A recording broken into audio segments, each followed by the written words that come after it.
Hey everyone, Shaun Stevenson here, author of the Throne series, and it is September 2025, and I am part of the Goosebumps reading challenge for September 2025. So I read my first Goosebumps book this week of the month of September, and that is The Scarecrow Walks at Midnight, book number 20 in the series by R.L. Stine. So The Scarecrow Walks at Midnight. Now, I have to make a confession right at the beginning because I confused some of the plot of this book in my head with a Haunting Hour episode about scarecrows, because I do believe there is a Goosebumps television episode about the Scarecrow Walks at Midnight, but in my head, for some reason, I had conflated it with the Haunting Hour episode. Now, Haunting Hour was a show that was on the Hub Network, I believe. It was by R.L. Stine, and it was like kind of all new kinds of spooky stories, another anthology, Goosebumpsy kind of series. And in that Scarecrow episode, it had one of the best like apocalyptic kind of moments in a kids horror television show. And I remember it actually being very creepy because there's just this one line that a lot of the characters say throughout the episode. They say, "This is how the world ends. This is how the world ends." Just over and over and over again. And you had like this silence that just came in on the screen with all the sounds like going away. It just went to this silence. And I remember that being so terrifying when I was younger watching that show, and I really enjoyed it. And so I kind of mixed that in my head with the plot of this book. But this book's very different than that episode in that Haunting Hour show. And I don't know if I was disappointed by that or not. Okay, let's just say from the beginning, I really enjoyed reading this book.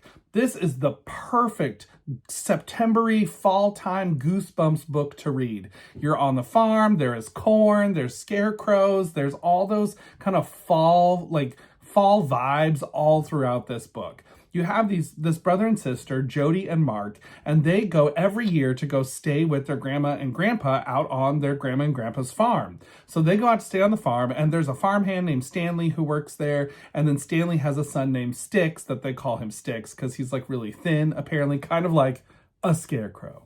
And so they're on the farm, and Jody and Mark begin to notice that this year, things are really different on the farm. Grandma and Grandpa are acting really odd. They're being very cagey about what's going on the farm. They're not really like saying much, and they seem to be changing the subject all the time. And Stanley seems a little off too. And so Jody and Mark begin to investigate what's happening on the farm, and they do figure out what's happening on the farm. And when they discover the truth behind it all, that leads to some real horror. And I think that this was a lot of fun. This definitely, I think, is a little scarier than the typical Goosebumps book. A lot of times in other Goosebumps books, you have this situation where characters hear a scratching at the door and they open the door at the end of the chapter and gasp, and it ends up being a cat at the beginning of the next chapter, and it's something like silly. In this book, there actually were not a lot of silly moments. There was actually a couple of moments that I thought, whoa, we're going here? This is pretty intense for a Goosebumps book. This seems way more than the average Goosebumps kind of situation. It was so much fun, this one. I think Jody and Mark are a great sibling pair, kind of typical in one sense. Like, I don't think there's anything about them that really makes them like stand out in a huge way, but they're not annoying, which I really appreciated. I kind of am a little over the one sibling's really annoying and the other siblings trying to solve the mystery and being like, knock it off, we got to solve this thing. And I'm kind of over that. Like, I just am done with that kind of trope in Goosebumps books. And so I was really pleasantly surprised to see that in this book, Jody and Mark are like a team. They're working together. They both have ideas about what's going on, and they talk about it. That's the other thing I really often get annoyed by in these kinds of middle grade books, is when characters decide, I can't talk to anyone about this. If I talk about it, it'll just ruin it, or they won't believe me, etc., etc., etc. And I'm always like, talk to someone, figure it out. This book can still be scary if you go talk to somebody about what's going on and figure it out. I just always get a little bit annoyed about that. And so I was appreciative that in this book, Jody and Mark really talk about things. I do think you also have the introduction of a very intriguing Goosebumps artifact that we don't get a lot of information about. And I kind of loved that we didn't get a lot of information about it. It made it into this thing that's kind of spooky and a little bit like bigger than life. And you're kind of wondering like, what is up with that thing? There's this object that's throughout the book. We hear it a lot about it, but we don't find out much about it. And so I kind of liked that, honestly. I think you do, like I said, you have some really intense sequences. There's one sequence where Jody is kind of trying to find her brother, trying to figure out like what's going on. She goes into the barn and the barn doors close on her. And so she's like stuck in there and then realizes something's inside the barn with her and like chasing after her. And I thought that whole sequence, so well done, so great, classic Goosebumps. And I will say too, the scary stuff in this book starts earlier on, which I appreciated too. Sometimes in Goosebumps books, it's kind of like leaves it to the last 20 pages for the actual scary thing to kind of go down and take place. And in this one, it wasn't like that. It was right near probably like 40 pages, 30, 40 pages in. We start getting some spooky stuff going on. That's legit spooky stuff, not like prank kind of spooky stuff that always happens in a Goosebumps book. This one was really well done. So one other thing we always got to talk about when it comes to a Goosebumps book is the twist ending. And I gotta say, the twist ending here, I feel like was a little bit underwhelming. I don't think it was like the best twist ending there's been in a Goosebumps book. I think it was fine and definitely could set you off on another adventure sort of situation, but I just didn't think it was that great of a twist ending. So I think it was okay. It just wasn't like the very best twist ending.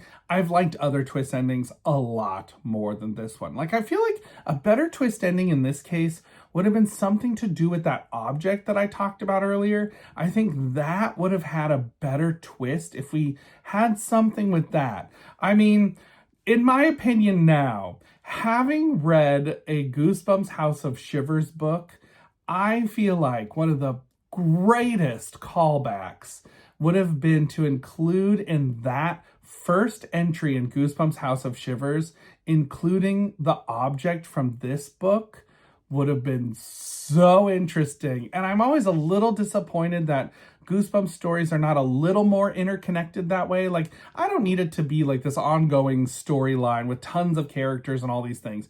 But I was kind of like, man, that would be an awesome callback to this book if that object had been included in the first Goosebumps House of Shivers book. And if you've read both of these, you probably are piecing together what I'm talking about. Wouldn't that be so interesting if that was the connection? I just feel like it would be interesting. So this one was a ton of fun. I definitely really enjoyed it. So at the end of the day, I would give The Scarecrow Walks at Midnight a really solid 4.5 out of 5 stars.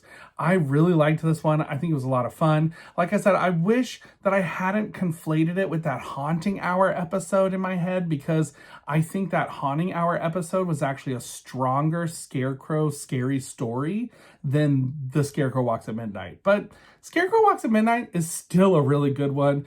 Definitely worth a read. I think it's a good Goosebumps book. I would probably say it's not in my top 10 favorites at all, but I would definitely put this book as an upper tier Goosebumps book. Definitely one that, like, if you want to know what a Goosebumps book is like, this is a great one to read, because I feel like it has all the classic pieces of a Goosebumps story. It's a lot of fun. I don't think it had a message, really. I will say, I don't think there's much of a message here at all, but I do think it's a really, really interesting story that has some fun things and some great action sequences and a really good ending, like a great climax ending. So this is definitely one to check out, I would say. So this one was my first read for the month of September in the Goosebumps reading challenge from the Youngs and the Restless.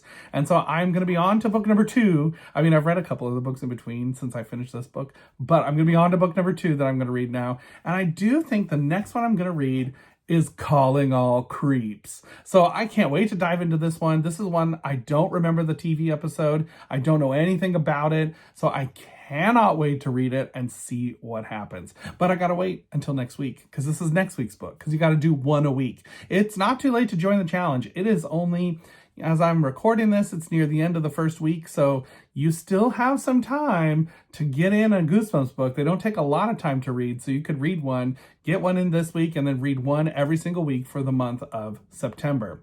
What books are you reading? Have you read any Goosebumps books for the Youngs and the Restless Goosebumps September Challenge? Join the fun. It's been good so far. So until next time, everybody, keep reading. Bye.